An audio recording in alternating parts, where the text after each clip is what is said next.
అనంతపురం నుంచి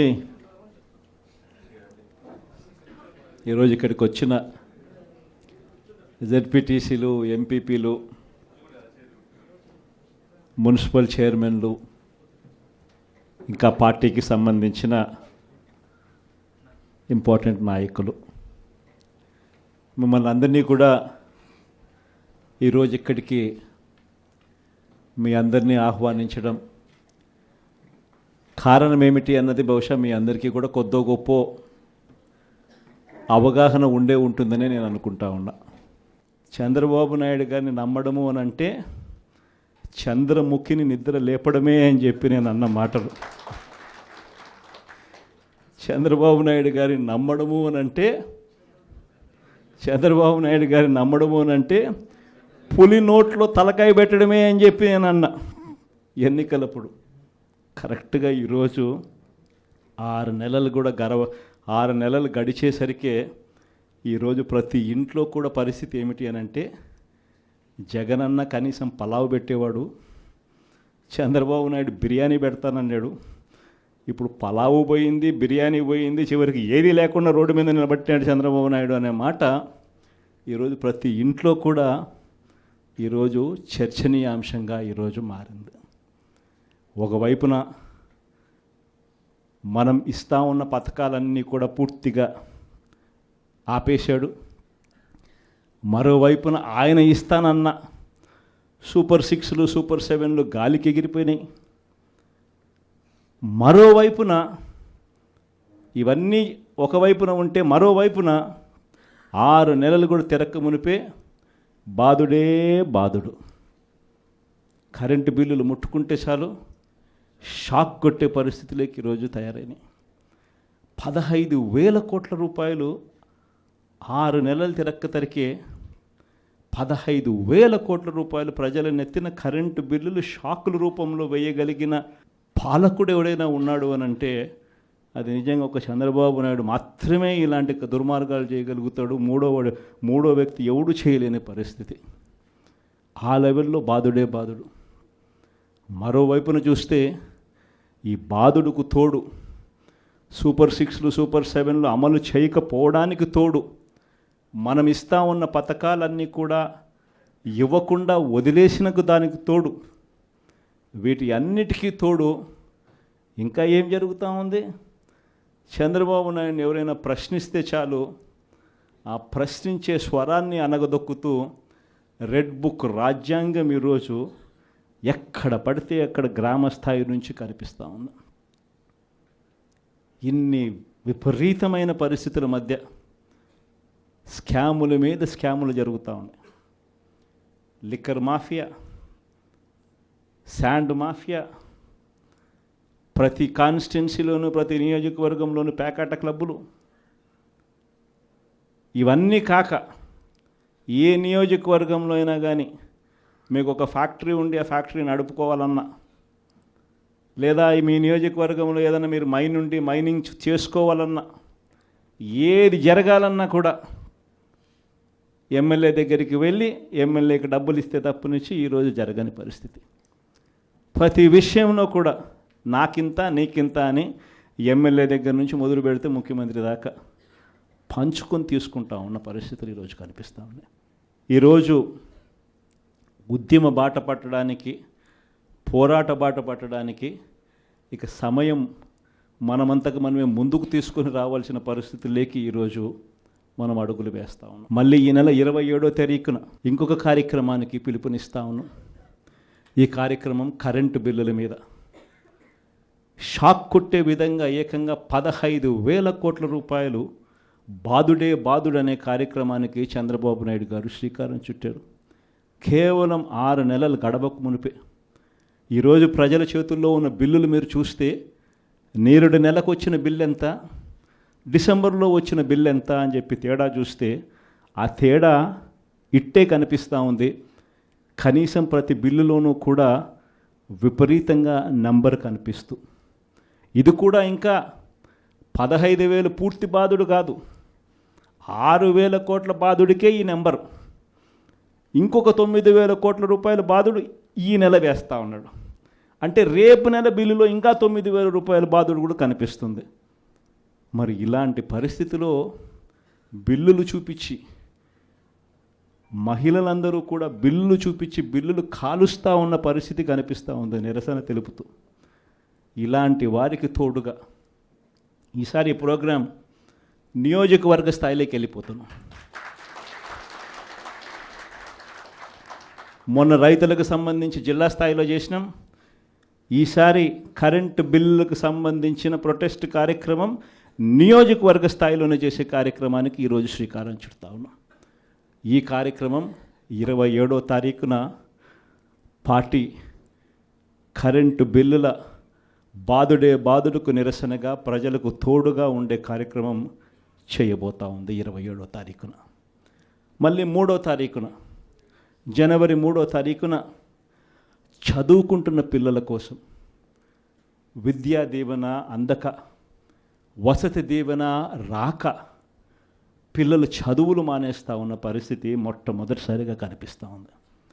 మన హయాంలో, మన వైఎస్ఆర్సీపీ హయాంలో ప్రతి 3 నెలలకు ఒకసారి, 3 నెలలు అయిపోయిన వెంటనే, ఆ త్రైమాసికం అయిపోయిన వెంటనే, జనవరి, ఫిబ్రవరి, మార్చ్ త్రైమాసికం అనుకుంటే ఏప్రిల్లో వెరిఫికేషన్ చేసేవాళ్ళం, మేలో తల్లుల ఖాతాల్లోకి ఆ డబ్బులు పంపించేవాళ్ళం.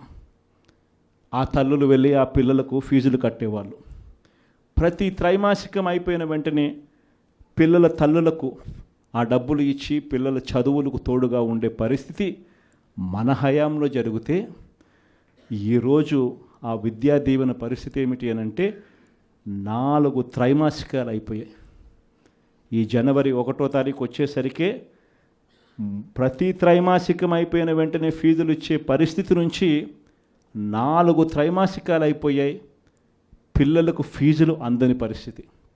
మొత్తంగా ఈ ఫీజులకు సంబంధించి 4 త్రైమాసికాలకు సంబంధించిన విద్యా దీవెన దాదాపుగా 2,800 కోట్ల రూపాయలు, వసతి దీవెన కింద మరో 1,100 కోట్లు, దాదాపుగా 3,900 కోట్ల రూపాయలు పిల్లల చదువులకు. పిల్లలకి డబ్బులు రాక పిల్లలు ఈరోజు ఇంజనీరింగ్ మానేస్తూ ఉన్న పరిస్థితి, డిగ్రీ చదువుతూ ఉన్న పిల్లలు ఈరోజు చదవని పరిస్థితి, పనికి వెళ్ళాల్సిన పరిస్థితిలో ఈరోజు పిల్లలు ఉన్నారు. కాలేజీ యాజమాన్యాలు బిల్లులు కట్టమని చెప్పి పిల్లలను గట్టిగా అడుగుతూ ఉన్నాయి. డబ్బులు కట్టలేని పరిస్థితిలో పిల్లలు చదువులు మానేస్తూ ఉన్న పరిస్థితులు. వీళ్లకు తోడుగా ఈ పిల్లలకు అండగా జనవరి 3వ తారీఖున మళ్ళీ ఈ ప్రోగ్రాం జిల్లా సెంట్రిక్గా చేద్దాం. జిల్లా సెంట్రిక్గా మళ్ళీ ఈ ప్రోగ్రాం జనవరి 3వ తారీఖున పిల్లల కోసం, పిల్లలకు తోడుగా ఉండేట్టుగా చేసే కార్యక్రమం ఈ కార్యక్రమం. ఇలా ప్రతి అడుగులోనూ కూడా ప్రజలకు అవసరం ఉంది, ప్రజలు ఇబ్బందుల్లో ఉన్నారు, ప్రజల తరపున మనం గొంతు విప్పాల్సిన పరిస్థితిలో ప్రతిపక్షంగా మనం ఉన్నాం అన్నది ప్రతి ఒక్కరం కూడా గుర్తుపెట్టుకోవాలి. ఎవ్వరూ కూడా ఎక్కడా కూడా భయపడద్దండి. ఏమున్నా కానీ ఢీకొందాం. మీ అందరికీ పార్టీ తోడుగా ఉంటుంది. మీ జగనన్న మీకు అందరికీ అండగా ఉంటాడు అన్నమాట చెప్తాను. మన సాగునీటి సంఘం ఎన్నికలు జరిగాయి. అది ఎందుకు ఎన్నికలు జరుపుతారో నాకే తెలియదుందా. ఎన్నికలు జరిగేసరికి ఒక ప్రజాస్వామ్యబద్ధంగా నువ్వు ఎన్నికలు జరిగేట్టుగా అయితే జరపండి ఎన్నికలు. అంతే తప్ప నుంచి నువ్వు నీ రైతులకు, నీ వాళ్లకు మాత్రమే ఎన్ఓసీలు ఇస్తారు, ఆర్ నో డ్యూ సర్టిఫికెట్లు ఇస్తారు. నీకు వ్యతిరేకంగా ఉన్న రైతులు, మామూలు రైతులు, సామాన్య రైతులకు నో డ్యూ సర్టిఫికెట్లు ఇవ్వకూడదు అని చెప్పి నువ్వు డిసైడ్ చేసుకున్నప్పుడు ఎందుకు ఎన్నికలు జరుపుతారు? గ్రామ స్థాయిలో ఇవ్వాల్సిన, సచివాలయ స్థాయిలో ఇవ్వాల్సిన విఆర్ఓలు, సచివాలయ స్థాయిలో ఇవ్వాల్సిన నో డ్యూ సర్టిఫికెట్లు సచివాలయ స్థాయిలో ఇవ్వకుండా మండల స్థాయిలోకి వాళ్ళందరినీ తీసుకొని వెళ్ళి ఆ సచివాలయాల్లో ఎవరు విఆర్ఓలు లేకోకుండా మండలాల్లో ఉండేట్టుగా చేసి పోలీసులను కాపలా పెట్టుకొని చేతులు పైకెత్తించి ఎన్నికలంట. ఎందుకు ఈ ఎన్నికలు జరుపుతారు?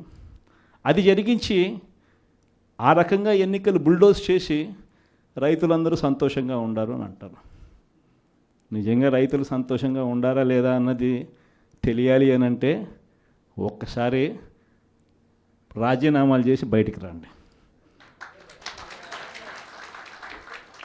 అప్పుడు అర్థమవుతుంది. రైతులు సంతోషంగా ఉన్నారా, రైతులు సంతోషంగా లేరా, పెట్టుబడి సహాయం 20,000 ఏమైందని చెప్పి రైతులు అడుగుతూ ఉండేది అర్థమవుతుంది. ఉచిత పంటల బీమా ఏమైందని రైతులు అడుగుతూ ఉండేది అర్థమవుతుంది. ఆర్బీకేలు ఎందుకు సరిగ్గా పనిచేయడం లేదని చెప్పి రైతులు అడుగుతూ ఉన్నది అర్థమవుతుంది. ఇవన్నీ అర్థం కావాలి అని అంటే ప్రజాస్వామ్యబద్ధంగా ఎన్నికలు జరిగితే అర్థమవుతుంది. ఈ మధ్యకాలంలో ఇంకోటి కూడా అన్నారు, విజన్ 2047 అంట. అయ్యా 7 నెలల కిందట ఊదరగొట్టి నువ్వు నీ ఎల్లో మీడియా, మీ ఈనాడు, మీ ఆంధ్రజ్యోతి, మీ TV5 మీరంతా ఊదరగొట్టి మేనిఫెస్టో ఇచ్చినారు. ఆ మేనిఫెస్టోలో ఏం చెప్పినారు? 15,000 నుంచి మొదలు పెడితే 48,000 దాకా చెప్పుకుంటూ పోయినారు. వాటికి దిక్కు లేదు. 7 నెలల కిందట మేనిఫెస్టో అని చెప్పి చెప్పిన దానికి దిక్కుది లేదు. ఇంకా 2047 అంట. 2047 అంటే ఈయన వయసు ఎంత? ఈయన వయసు ఇప్పుడే 80 దగ్గర. ఇంకా 2047 ఎవడు ఉంటాడు, ఎవడు పోతాడు? 2047 అని చెప్పి ఒక విజన్ అంట, ఒక డాక్యుమెంట్ అంట. నిజంగా నాకు ఆశ్చర్యం అనిపిస్తుంది. అసలు విజన్ అంటే ఏమిటి? విజన్ అంటే ఏమిటి? నిజంగా మనిషి అభివృద్ధి బాటలో అభివృద్ధి బాటలోకి మనిషిని తీసుకొని పోవాలి అని అంటే ఆ అభివృద్ధి బాట ఏమిటి అని చెప్పేది విజన్ డాక్యుమెంట్. నిజంగా ఒక మనిషిని 20 ఏళ్ళ తర్వాత ప్రపంచం ఎలా ఉంటుంది, ఆ 20 ఏళ్ళల్లో తర్వాత ఈరోజు చిన్నపిల్లాడిగా ఉన్న పిల్లాడు 20 ఏళ్ళ తర్వాత ఆ పిల్లాడు ఎలా ఉంటాడు, ఆ పిల్లోని భవిష్యత్తు ఏమిటి, ఆ పిల్లోని కోసం మనం ఈరోజు వేసే అడుగులు కరెక్ట్గా వేస్తూ ఉన్నామా లేదా అన్నది విజన్. ఆ విజన్లో భాగంగా ఆ రోజు వైఎస్ఆర్సీపీ ప్రభుత్వంగా మనం వేసాం అడుగులు. గర్వంగా చెప్పచ్చు. రాష్ట్రంలో ఎవరు ఊహించని విధంగా, దేశంలో ఎప్పుడు జరగని విధంగా మొట్టమొదటిసారిగా గవర్నమెంట్ బడులన్నీ ఇంగ్లీష్ మీడియం కింద మార్చిన చరిత్ర ఎప్పుడైనా ఉంది అని అంటే అది వైఎస్ఆర్సీపీ ప్రభుత్వం. మొట్టమొదటిసారిగా గవర్నమెంట్ బడులలో ఇంతకుముందు ఎప్పుడు ఊహకు కూడా అద్దేటివి కాదు. ఎవరైనా ఎవరి దగ్గరికైనా వచ్చి గవర్నమెంట్ బడులు ప్రైవేట్ బడులతో ఎప్పుడూ పోటీ పడలేవు అనే మాటలు మనం అంతా వింటూ ఉంటాం. మొట్టమొదటిసారిగా ప్రైవేటు బడులు గవర్నమెంట్ బడులతో పోటీ పడే పరిస్థితి ఎప్పుడైనా వచ్చింది అని అంటే అది ఒక్క వైఎస్ఆర్సీపీ ప్రభుత్వ హయాంలో మాత్రమే. మొట్టమొదటిసారిగా బడులల్లో నాడు నేడు కార్యక్రమంతో బడులు రూపురేఖలు మారాయి. మొట్టమొదటిసారిగా 6వ తరగతి నుంచి ప్రతి క్లాస్ రూమ్లోనూ ఇంటరాక్టివ్ ఫ్లాట్ ప్యానల్స్తో డిజిటల్ బోధన ఎప్పుడైనా మొదలైంది అంటే అది వైఎస్ఆర్సీపీ హయాంలోనే మొదలైంది. మొట్టమొదటిసారిగా 3వ తరగతి పిల్లలకు టోఫుల్ ఒక పీరియడ్గా చేర్చి ఇంగ్లీష్లో వాళ్ళందరినీ కూడా ప్రావీణ్యత పెంచే విధంగా అడుగులు పడ్డాయి అని అంటే అది వైఎస్ఆర్సీపీ ప్రభుత్వ హయాంలో. మొట్టమొదటిసారిగా గవర్నమెంట్ బడులన్నీ ఇంగ్లీష్ మీడియం చేయడమే కాకుండా సిబిఎస్ఈతోనే ఆపకుండా సిబిఎస్ఈ దాకా కూడా ప్రయాణం జరిగింది మన హయాంలోనే. సిబిఎస్ఈ నుంచి ఏకంగా ఐబీ దాకా ప్రయాణం జరిగేది కూడా మన హయాంలోనే జరిగేట్టుగా చర్యలు తీసుకున్నాం. మొట్టమొదటిసారిగా 8వ తరగతికి పిల్లాడు వచ్చేసరికి పిల్లాడి చేతిలో ట్యాబులు. మొట్టమొదటిసారిగా గవర్నమెంట్ బడులలో పోయే పిల్లలకు రోజుకొక మెనూతో గోరుముద్ద. ఇవన్నీ మనం అడుగులు వేసినప్పుడు ఈ పిల్లాడు ఈ 10th క్లాస్కి వచ్చేసరికి అనర్గళంగా ఇంగ్లీష్లో మాట్లాడే పరిస్థితి. అది విజన్ అంటే. హైయర్ ఎడ్యుకేషన్లో ఎప్పుడు చూడని విధానం, ఊహకు కూడా ఎవరికి అందల. మన డిగ్రీలు చదువుకుంటే ఉద్యోగాలు రావు, మన డిగ్రీలను ఇంకా బెటర్గా చేయాలి అని తలంచుతో మొట్టమొదటిసారిగా ఎడెక్స్ అనే సంస్థను తీసుకొని వచ్చి మొట్టమొదటిసారిగా ఆన్లైన్ వర్టికల్స్ తీసుకొని వచ్చి మొట్టమొదటిసారిగా ఆ వర్టికల్స్కు సర్టిఫైడ్ చేసినాం. అంటే మన డిగ్రీ చదువుతా ఉన్న పిల్లాడు ఆయనకు నచ్చిన కొన్ని కోర్సులు స్టాన్ఫర్డ్, హార్వర్డ్, ఎల్ఎస్సి, ఎంఐటి వంటి పెద్ద పెద్ద యూనివర్సిటీలు, విదేశీ యూనివర్సిటీల దగ్గర నుంచి వాళ్ళు కోర్సులు ఆఫర్ చేస్తారు ఆన్లైన్లో. మన పిల్లలు ఆ కోర్సులు ఇక్కడ తీసుకుంటాడు, తీసుకొని ఆ ఎగ్జామ్ రాస్తాడు, రాసిన ఆ ఎగ్జామ్కు ఆ యూనివర్సిటీ సర్టిఫికెట్ ఇస్తుంది. ఆ సర్టిఫికెట్ మన కరికులంలో భాగమవుతుంది. మన డిగ్రీ తీసుకున్న పిల్లోడు బయటకు వచ్చేసరికి ఆ పిల్లానికి 4-5 రకాల కోర్సుల్లో ఒక ఆక్స్ఫర్డ్ సర్టిఫికెట్, ఒక ఎల్ఎస్సి సర్టిఫికెట్, ఒక ఎంఐటి సర్టిఫికెట్, ఒక స్టాన్ఫోర్డ్ సర్టిఫికెట్తో పాటు తన డిగ్రీ తన చేతికి వస్తుంది. అంటే రిస్క్ మేనేజ్మెంట్ కోర్సు ఎల్ఎస్సి ఇస్తుంది సర్టిఫికెట్, డేటా అనలిటిక్స్ కోర్సు ఒక స్టాన్ఫోర్డ్ ఇస్తుంది సర్టిఫికెట్, అసెట్ మేనేజ్మెంట్ కోర్సు ఒక ఎల్బిఎస్ ఇస్తుంది సర్టిఫికెట్.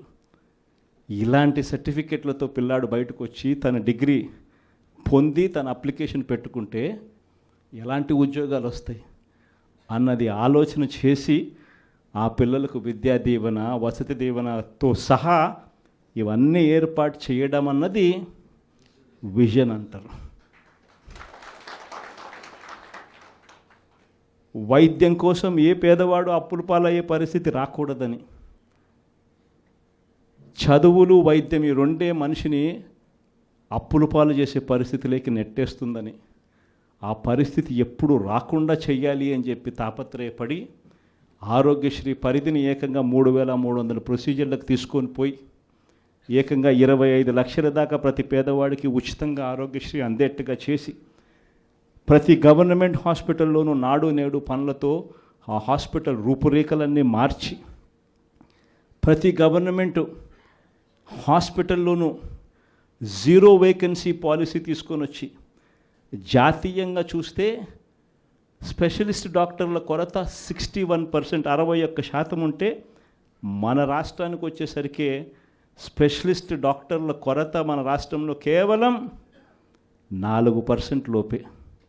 0 వేకెన్సీ పాలసీ తీసుకొని వచ్చి ప్రతి హాస్పిటల్లోనూ డాక్టర్లు ఉండేట్టుగా చేసి ప్రతి హాస్పిటల్లోనూ WHO GMP ప్రమాణాలు కలిగిన మందులు మాత్రమే అవైలబుల్గా ఉండేట్టుగా చేసి గ్రామ స్థాయిలోకి విలేజ్ క్లినిక్లు తీసుకొని పోయి గ్రామ స్థాయిలోనే ఫ్యామిలీ డాక్టర్లను తీసుకొని వచ్చి గ్రామ స్థాయిలోనే ప్రతి 6 నెలలకు ఒకసారి ఆరోగ్య సురక్ష కార్యక్రమం చేసి ప్రివెంటివ్ కేర్ అంటే క్యూరేటివ్ కేర్ అంటే క్యూరేటివ్ కేర్ అంటే రోగం వచ్చిన తర్వాత వైద్యం, ప్రివెంటివ్ కేర్ అంటే మనిషికి మొదటి దశలోనే అంటే ఆ షుగర్ సరిగ్గా హ్యాండిల్ చేయకపోతే ఆ షుగర్ వల్ల కిడ్నీ సమస్యలు, మనిషికి బీపీ, ఆ బీపీని సరిగ్గా హ్యాండిల్ చేయకపోతే గుండెపోటు, అటువంటివన్నీ ఇనీషియల్ స్టేజెస్లోనే గ్రామ స్థాయిలోనే మనిషికి రాకుండా చేసే గొప్ప అడుగులు పడడం ఎప్పుడు జరిగాయనంటే వైఎస్ఆర్సిపి హయాంలో. ఇది విజన్. రైతుకి ఇబ్బంది రాకుండా రైతుని చెయ్యి పట్టుకొని నడిపించే పరిస్థితి ఉండాలని ఒక అగ్రికల్చరల్ గ్రాడ్యుయేట్ను ఆర్బీకే కేంద్రంగా అక్కడే కూర్చోబెట్టడం విజన్. ప్రతి ఎకరాను ఈ క్రాప్ చేయడం విజన్. ప్రతి ఎకరా ఈ క్రాప్ చేయడమే కాకుండా ప్రతి ఎకరాకు రైతుకు తోడుగా ఉంటూ ఆ రైతు ఇన్సూరెన్స్ చేసుకోకపోయినా ఆటోమేటిక్గా రైతుకు విపత్తు వచ్చినప్పుడు ఇన్సూరెన్స్ అనేది ఆటోమేటిక్గా రైతుకు వచ్చేట్టుగా ఉచిత పంటల బీమా తీసుకొని రావడం ఒక విజన్. రైతులకు దళారీ వ్యవస్థ లేకుండా ఆర్బీకే కేంద్రాల దగ్గరనే కొనుగోలు చేసేట్టుగా చేసి రైతుకు పూర్తి గిట్టుబాటు ధర ఇచ్చేట్టుగా చేయడం అన్నది విజన్. ఈ రకంగా మార్పులు జరిగింది వ్యవసాయ రంగంలో ఎప్పుడు అనంటే అది కూడా వైఎస్ఆర్సిపి హయాంలోనే.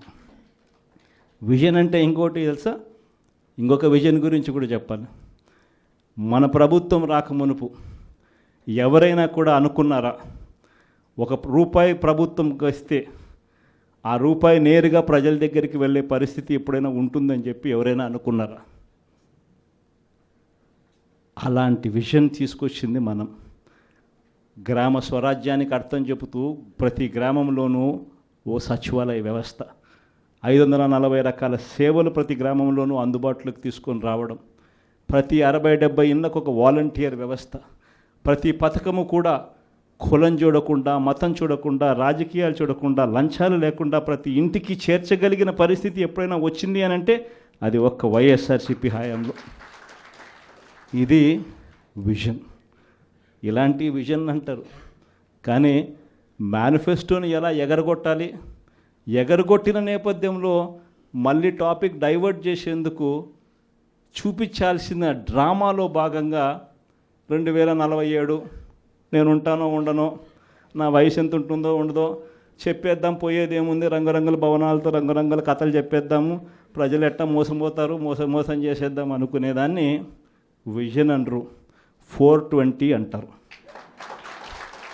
ఏప్రిల్ మాసంలో 66,34,742 మంది పెన్షన్లుంటే చంద్రబాబు నాయుడు వచ్చి 6 నెలలు అయిపోయింది. ఈ 6 నెలల కాలంలో డిసెంబర్లో మొన్న పంపిణీ చేసిన పెన్షన్ ఎంత తెలుసా? 63,20,222. అంటే 3,14,460 పెన్షన్లు కట్టు.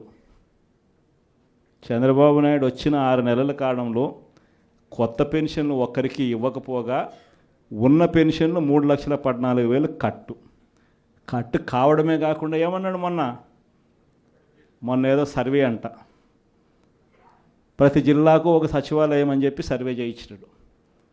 10,000 మందిని సర్వే అంట చేయించినాడు. అందులో ఆయనంతకు ఆయన చెప్పినాడు 534 మంది ఫ్రాడ్ అని. అంటే రెడీ, మళ్ళీ 5% కట్టు, అంటే మళ్ళీ 2 నెలల్లో మళ్ళీ 3-4 లక్షలు కట్ చేయడానికి మళ్ళీ సిద్ధం. చంద్రబాబు నాయుడు హయాంలో 8 నెలలు 7 నెలలు తిరక్క మునిపే ఇప్పటికే 3 లక్షలు పోయినాయి. ఇంకా 3 నెలలు తిరక్కసరికే మళ్ళీ 4 లక్షలు తీసేయడానికి మళ్ళీ రంగం సిద్ధం. పెన్షన్ల పరిస్థితి ఇది. ఇలాంటి పరిస్థితుల మధ్య పోరుబాటకు మనమంతా కూడా సన్నద్ధమయ్యే కార్యక్రమంలో భాగంగా మిమ్మల్ని అందరినీ కూడా పిలవడం జరిగింది. మిమ్మల్ని మీ అందరికీ కూడా ఈ కొన్ని విషయాలన్నీ కూడా మీ అందరితో కూడా పాలు పంచుకోవడం జరిగింది. మీ అందరినీ కూడా ఈ పోరుబాటలో వైఎస్ఆర్సీపీ జెండాను రెపరెపలాడిస్తూ, వైఎస్ఆర్సీపీ అనే పార్టీ ప్రజలకు తోడుగా ఉండే పార్టీ అనే నినాదం ప్రతి గ్రామంలోనూ కూడా చిరస్థాయిగా మిగిలిపోయే విధంగా యుద్ధం చేయాలి అని, పోరాటం చేయమని అభ్యర్థించడానికి మిమ్మల్ని అందరినీ కూడా మనస్ఫూర్తిగా చేతులు జోడించి కోరుతాను.